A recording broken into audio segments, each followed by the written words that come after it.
आपकी आवाज बुलंद रहनी चाहिए। हम रहे या ना रहे, बाबा साहब का नाम रहना चाहिए।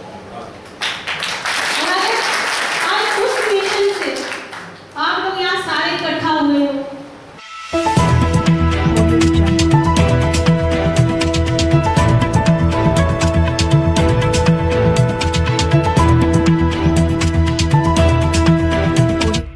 इस न्यूज चैनल पर जो भी वक्ता ने कहा वो उसकी अपनी राय है, जिसकी पुष्टि नेशन न्यूज इंडिया नहीं करता। धन्यवाद। सारे अपना कीमती समय, आज रविवार का दिन है, सभी के बच्चों का ये टाइम भी होता है, सभी का एक मन होता है आज बच्चों के पास बैठे, बच्चों का मन होता है पेरेंट्स हमारे पास हो। लेकिन आप जिसको अपना पेरेंट्स मानते हैं ना, जिसको अपना भगवान मानते हैं, अपना मसीहा मानते हैं, आज आपने अपना वो दिन अपने बच्चों को छोड़ के बाबा साहब के नाम कर दिया। तो आज जब आप यहाँ आ रहे हो, दिल से, मन से, प्राण लेके हमको जाना है कि हम जिस मिशन से आए हैं हमें कुछ कर दिखाना है। हमारी बहन सविता जी ये जब हमारे ऑफिस में आए, क्योंकि ये हमारी उड़ान की उपाध्यक्ष भी हैं, हमारा उड़ान SC/ST OBC एक फेडरेशन नया शुरू हुआ है, जहां पे मुझे नेशनल प्रेसिडेंट भी बनाया गया है, जिसके चेयरमैन हमारे तेज भाई सोलंकी जी हैं। उसी की बेस्ट विशेष देने मुझे आई थी ऑफिस में। मुझे प्रसन्नता भी हुई कि हमारी बेटियां जो आज आगे बढ़ रही हैं, कुछ कर रही हैं, ऐसे नहीं कर रही हैं। आज बाबा साहब नहीं होते तो हम नहीं होते, बाबा साहब नहीं होते तो आज हमारे हाथ में सिर्फ बैलून होता, हमारे हाथ में पेन नहीं होता, इस माइक पे मैं बोल नहीं रही होती, हमारे चूल्हा चौका कर रही होती, घर की रोटी बना रही होती, बस इतना सा काम होता। हमारे मंचा से सारे पदाधिकारी यहाँ बैठे हैं, मैं अभी सभी से परिचित नहीं हूँ, धीरे धीरे सभी से हो जाऊंगी। अभी थोड़ा सा परिचय हुआ है हमारे राम किशन पुनिया जी से, और एक राम कुमार वर्मा जी बैठे हुए हैं, राही जी अभी बात करके गए हैं, जहां तक मैं भी नाम जान पा रही हूँ। बाकी सभी को सम्मान पूर्वक आदर देते हुए आपका भी सम्मान करती हूँ। सभी जितने अपने मेरे भाई मेरी बहनें बैठी हुई हैं, अपना समय निकाल के आपको भी शुभकामनाएं देती हूँ कि ऐसा जो कार्यक्रम होता है ना, उसमें शिरकत जरूर करो, अपना थोड़ा थोड़ा सा टाइम निकाल के बाबा साहब के लिए एक दिन जरूर समर्पण से दो। कहते हैं कि हम हमेशा ना अपनी खामियां ढूंढने में ही टाइम जाया कर देते हैं। तो आपके लिए कुछ लाइनें मैं कहूँगी, कुछ मैंने पढ़ी थी और कुछ अपने से मैंने इसमें ऐड की है। थोड़ा सा आदत है शेरो शायरी की, पार्लियामेंट में थी तब भी करती थी कि ढूंढना है तो अपने अंदर अपनी खूबियां ढूंढना है तो अपने अंदर अपनी खूबियां ढूंढ, खामियां निकालने के लिए तो लोग हैं ना, चढ़ना है तो बुलंदियों की हर सीढ़ी चढ़, नीचे उतारने के लिए तो लोग हैं ना, सपना पूरा करना है तो आगे बढ़, सपना तोड़ने के लिए तो लोग हैं ना, चलना है तो बाबा साहब के जैसे भीड़ से निकल के चल, भीड़ में चलने के लिए तो लोग हैं ना, करना है तो कुछ अलग कर दिखा, तालियां बजाने के लिए तो लोग हैं ना, हर सपने को साकार करते हुए बाबा साहब के पदचिन्हों को पे चलते हुए ये जम्मू कश्मीर की बेटी आपके सामने उपस्थित है। मैं डिस्ट्रिक्ट कठुआ की रहने वाली हूँ, शादी मेरी उत्तर प्रदेश में हुई है, डिस्ट्रिक्ट हरदोई में। शायद बहुत सारे लोग नहीं जानते होंगे, लेकिन मैं जम्मू कश्मीर डिस्ट्रिक्ट कठुआ से हूँ। वहाँ इतना ज़्यादा कास्टिज्म हमने नहीं देखा था, लेकिन उत्तर प्रदेश में आए, थोड़ा बहुत धीरे धीरे आगे बढ़ते गए, बहुत सारी चीज़ों का सामना होता गया, एक्सपीरियंस बढ़ता गया। 2010 में मैं ब्लॉक प्रमुख बनी, 2014 से 2019 तक मेंबर ऑफ पार्लियामेंट रही। खुशी की बात है कि इस बाबा साहब की बेटी को फर्स्ट टाइमर MP होने के नाते भी 9 कमेटियों में रहने का अवसर मिला।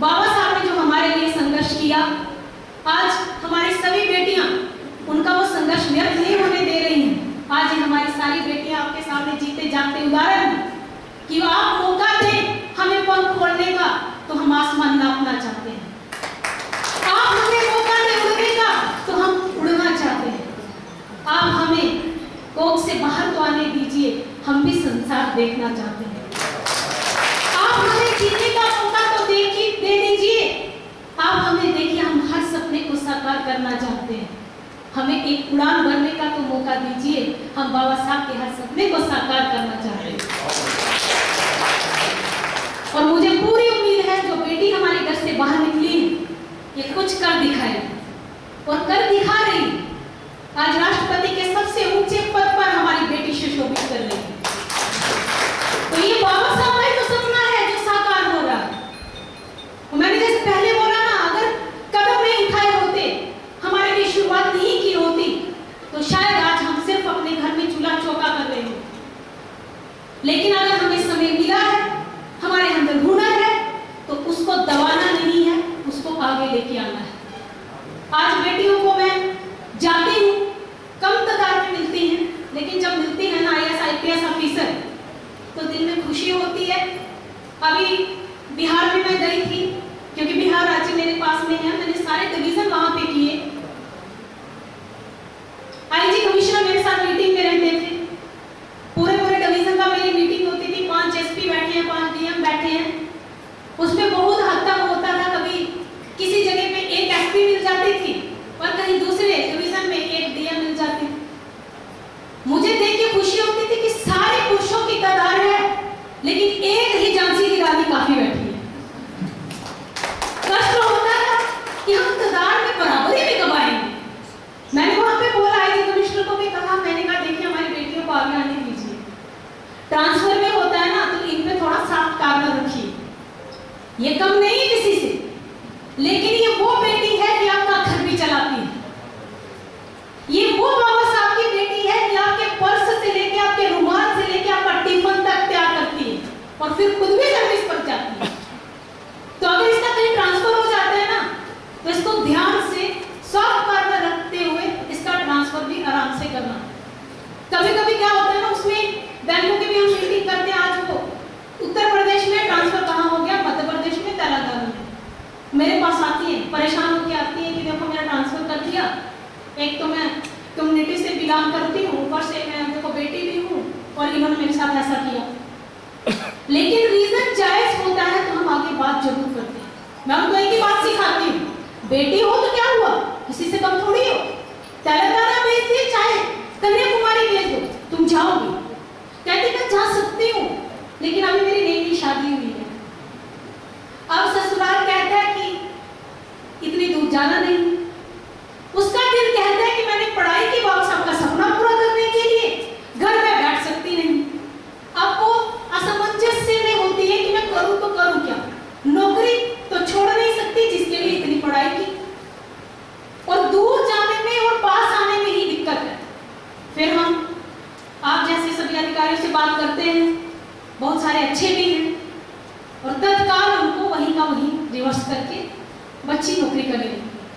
खुशी लेकिन इस बात की होती है मेरे पास जब आके कहती है कि दीदी बाबा साहब का सपना पूरा करना, मेरी मदद करो, ये सपना अधूरा नहीं रहना चाहिए, ये टूटना नहीं चाहिए, ये नहीं होना चाहिए। मैंने हिम्मत हार दी, मैं हिम्मत नहीं हार सकती, मैं संघर्षशील उस परिवार से हूँ बाबा साहब के जहाँ पर हमने संघर्ष सीखा है। हम संघर्ष होने की, संघर्ष करने की, शिक्षित होने की, संगठित होने की बात करते हैं। बाबा साहब का सपना तभी साकार होगा जब हम तीनों इन बातों पे अमल करेंगे। उस बात को मैं थोड़ी सी अपनी बात को जोड़ूंगी, क्योंकि अपने यहाँ पे तो बाबा साहब को कब माना गया, बाद में माना गया, आज तो विदेशों में भी नाम है हमारे इस बेटे का, कि बोलते हैं कि माँ जी तेरी कश्ती के तलबगार बहुत है, माँ जी तेरी कश्ती के तलबगार बहुत है, इस पार कुछ मगर उस पार बहुत है। जिस शहर में खोली तूने शीशे की दुकान, जिस शहर में खोली तूने शीशे की दुकान, उस शहर में पत्थर की खरीदार बहुत है।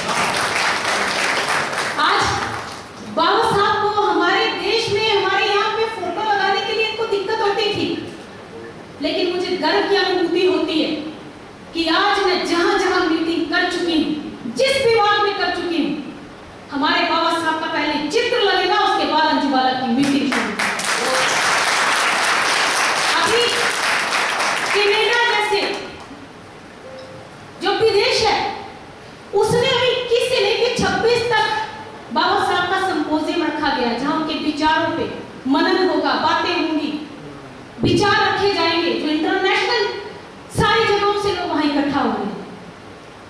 कोलंबिया यूनिवर्सिटी जैसी जगह पे उनकी प्रतिमा लगती है, उनके नाम से एजुकेशन डे मनाए जाते हैं, सिंबल ऑफ नॉलेज कहा जाता है।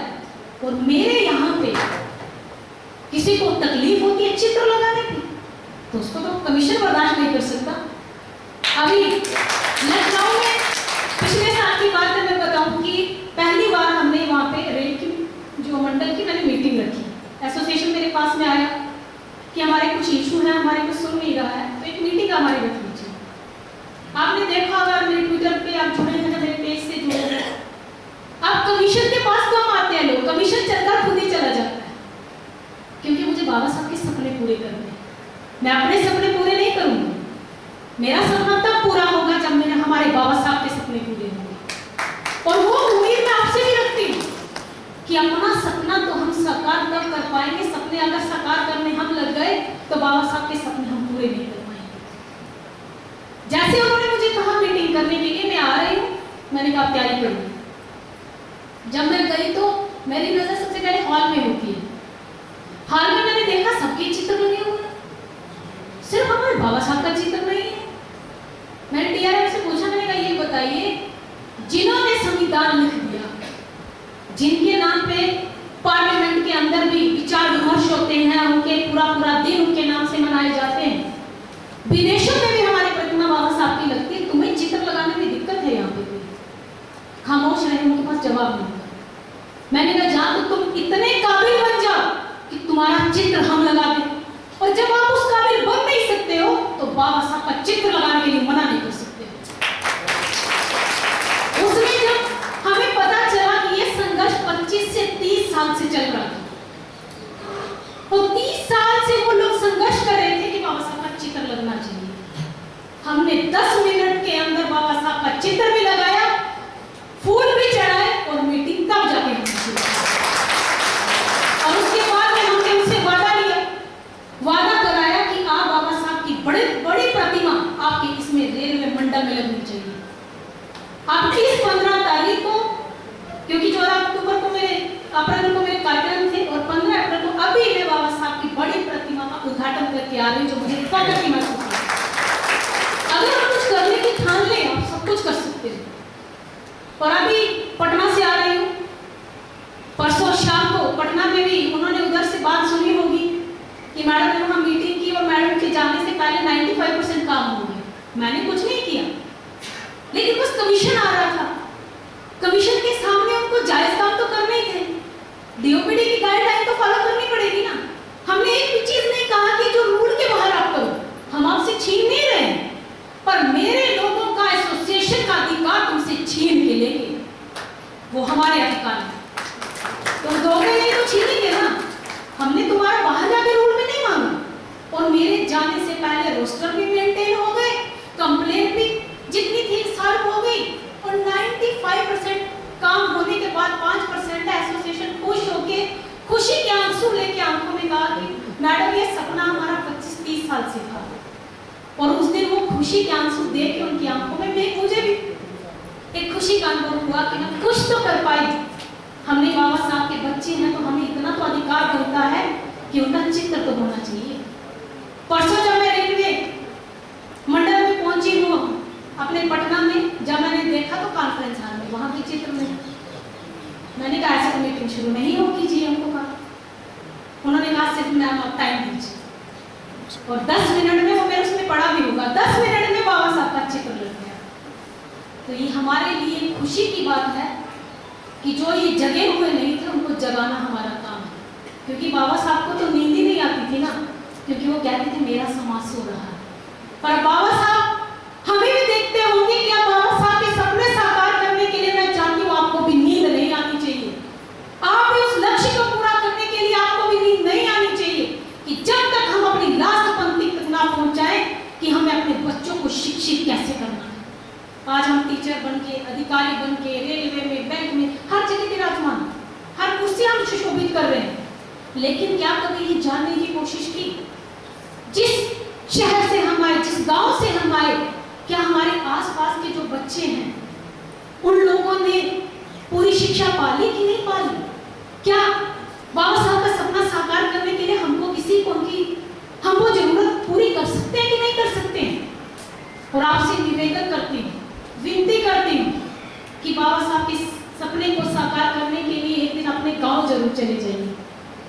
उस मिट्टी को जरूर तिलक कर लीजिए माथे पर जहां से आप आए, और एक बच्चे की शिक्षा का जिम्मा जरूर ले लीजिए, ताकि बाबा साहब के असली सपने हम तब साकार कर सकते हैं जब मन से हम जुड़ जाएंगे। हम बात करेंगे, करके चले जाएंगे, लेकिन सपना वो साकार नहीं होगा। सपना साकार करने के लिए दिल से जुड़ना पड़ेगा, भावनाओं से जुड़ना पड़ेगा। बाकी वाले, अभी मैंने पहले बताया ना, आप आगे बढ़ेंगे, पीछे खींचने वाले लोग बहुत हैं। हम संगठन में रहेंगे, हमें तोड़ने वाले लोग बहुत हैं। यहाँ तक कि मैनेजमेंट में भी होती है वो बात, 3-3 एसोसिएशन खड़ा कर देते हैं। अभी बैंकों की कुछ की मैंने मीटिंग ली, मैं एक एसोसिएशन को सुनूं, 1 मिनट में प्रॉब्लम सॉर्ट आउट होती है, लेकिन जब वो 3-3 एसोसिएशन इकट्ठा हो जाती है, हम लोगों के लिए तकलीफ होती है। ये मेरा समाज है, बढ़ गया। इसको जोड़ने के लिए बाबा साहब ने कई रातें सोई नहीं, फैमिली नहीं देखी। मेरे पहले से सारे में हमारे वक्ता बोल चुके हैं ये बात, कई रातें सोई नहीं, सिर्फ एक ही सपना देखा, मेरा समाज जाएगा कैसे आगे। और शायद अगर वो सो गए होते तो आज हम यहाँ होते ही नहीं। हमें उस सपने दिखाने के लिए जो वो अपना कुर्बानी दे गए, वो शायद हम यहाँ खड़े ही ना होते। इसीलिए असली श्रद्धांजलि, असली समर्पण तभी होगा जब हम बाबा साहब के उस सपने को पूरा करें कि हमें अपने बच्चे को शिक्षा दें। जिस दिन हमारे बच्चे शिक्षित हो जाएंगे ना, तो ये भेदभाव खुद खत्म हो जाएगा। सभी लोग खुद आके आपको चेयर देंगे, हमारे बच्चे को देंगे, और आने वाला समय सिर्फ शिक्षा पर ही निर्भर करता है। तो मुझे निवेदन करती हूँ, बार बार करती हूँ, सिर्फ बच्चों को शिक्षित करिए। आप खुद खाना कम खाइए, लेकिन बच्चों को जरूर पढ़ाइए। बच्चे पढ़ेंगे, लिखेंगे, आगे बढ़ेंगे, तभी अपनी बात को रखने का सामर्थ्य उनके अंदर पैदा होगा। जानती हूँ संघर्ष है, जिंदगी में बहुत सारी ऐसी चीजें हैं हमें पीछे खींचती है, धकेलती हैं, लेकिन हमें हर किसी को पीछे करते हुए आगे बढ़ना है। बोलते हैं ना कि जिंदगी का तो बड़ा सफर है, परंतु हौसले उसकी पहचान है। रास्ते पर तो सब चलते हैं, जो अपना रास्ता बनाता है वही इंसान है, और वो आपको कर दिखाना है। अब बहुत ज्यादा समय ले लिया वैसे मैंने, क्योंकि अभी मेरा एक कार्यक्रम और है, मैं वहां भी जाऊंगी। बस आपको शुभकामनाएं देना चाहती हूँ कि हमको सबको बाबा साहब के सपने को मिलकर पूरा करना है, और वो पूरा तभी होगा जब हम संगठित रहेंगे और वो एक होके चलिए। और ऐसे कार्यक्रम सविता जी को, पूरी टीम को, सभी अपनी बहनों को, अपने भाई को धन्यवाद देती हूँ कि आप इस तरीके का कार्यक्रम दिन प्रतिदिन करते रहिए, कराते रहिए, ताकि अपना ये समाज एकजुट होने का मौका मिलता रहे। क्योंकि आज की लाइफ में हर कोई बिजी है, और ये शब्द हम अब सुनते ही हैं, हम बिजी हैं, हम बिजी हैं। लेकिन इस बिजी को इजी करने के लिए बाबा साहब की जब बात करेंगे तो उस दिन हमारे सारे काम छूट जाएंगे। उन्होंने हमें इतना समय दिया, तो ये बच्चे उनको एक दिन तो दे ही सकते हैं ना। तो इसीलिए उस दिन इकट्ठा हो जाइए, मनन करिए, और अगर बढ़ गए हो तो एक कप चाय पीजिए बैठ के, उस मिठास में घुल जाइए, बातें करिए आपस में, कैसे हम एक हो सकते हैं। वो एक होने का सपना साकार करते हुए बाबा साहब का सपना पूरा करो। और अभी 2 पंक्तियों के साथ अपनी वाणी को विराम दूंगी कि ख्वाहिशों से ही नहीं गिरते फूल झोली में, ख्वाहिशों से ही नहीं गिरते फूल झोली में, कर्म की शाख को हिलाना होगा, कुछ नहीं होता घोंसले से अंधेरे को, अपने हिस्से का दिया खुद ही जलाना होगा। Press the bell icon on the YouTube app and never miss another update.